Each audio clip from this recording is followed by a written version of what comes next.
I thought it was high time for a condo tour. This is the first time we have ever bought a piece of real estate at the office. Here we are. You just finished signing all the documents. How do you feel? Actually, pretty good. Pretty good.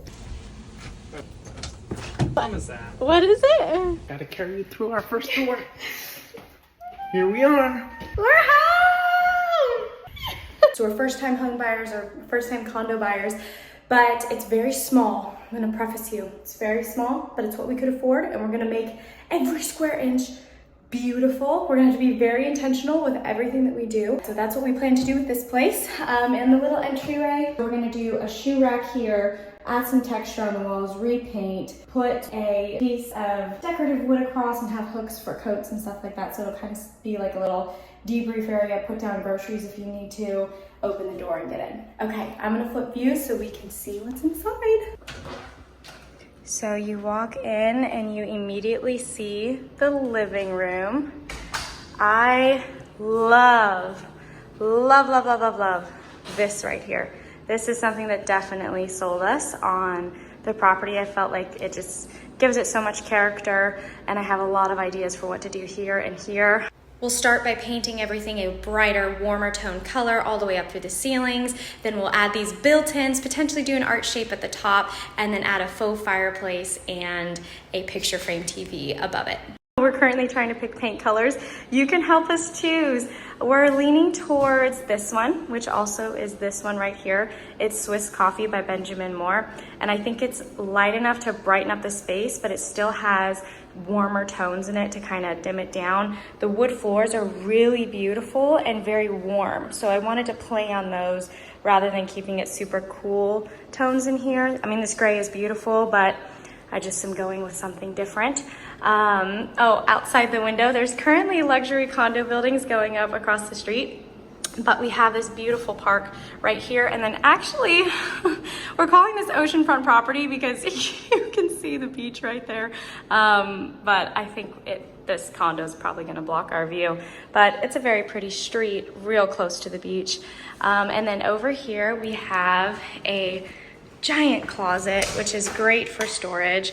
We're going to have to do some kind of a shelf scenario, just make it as functional as possible. Which this amount of storage on our living floor is excellent. But let's move into the kitchen space. It's so much bigger than where we live right now. This comes into the kitchen. I love the features in here. We have taped out the area that the dining table that Hunter built will go to kind of make sure it'll fit. We'll see, we're gonna put it in here and see how well it functions. We're gonna try to use it like as a standing dining table. This side not have any chairs, but a pushed under bench that can pull out for when we're hosting, and then only this side will have chairs. But we'll come over here. There's in-unit washer and dryer, which if you've ever lived in Boston, you know that's huge. We're gonna find a creative way to cover it though, so that you're not seeing it in the kitchen. Pretty trees surrounding the back windows. And then right off the kitchen is the office space. It is very small. The room's about 8 feet by 7.5 feet. So we're really gonna have to be creative with this space. We're thinking of having to downsize our current desk and then do kind of like a built-in, maybe like a Murphy bed situation, but we'll see. We'll see what comes to fruition. And then right over here is the bathroom. It's got a lot of really pretty finishes. I really love this texture on the wall. I just ordered cabinetry to go above this so we have storage, because this little guy is not enough storage for our stuff.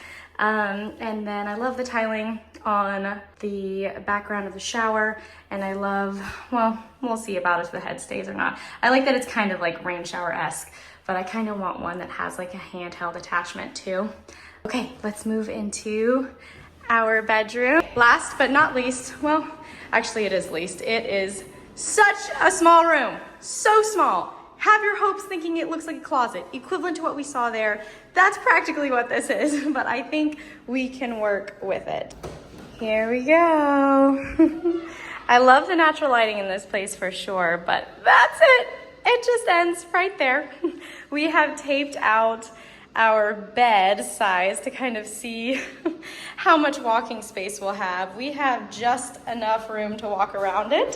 So that's gonna be interesting. I considered seeing if Hunter could do a full-size bed, so it's 6 inches less, which doesn't feel like it makes a huge difference, except for that walkway is so much bigger than this walkway. However, if any of you know Hunter, he is 6'4", and I don't think I want to do that to him because his toes would definitely hang off the edge.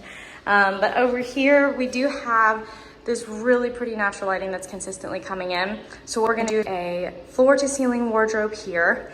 We're gonna do built-ins all around the top of the bed and on the side, so that way we have lots of storage. And then we're gonna connect from the built-in to the wardrobe with like a little bench seating area. So it's kind of like a cute little reading nook that feels very just homey and cozy. Then there's a sliding door for the practically non-existent closet.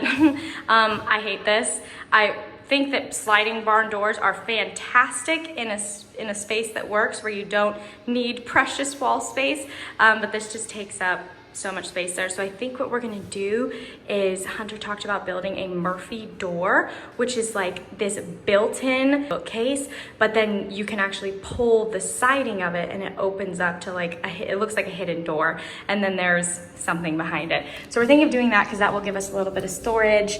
Wah, wah, wah. The closet. Or half a closet, I don't know what to call it. It does go pretty high, so we wanna make sure we use as much space as we can.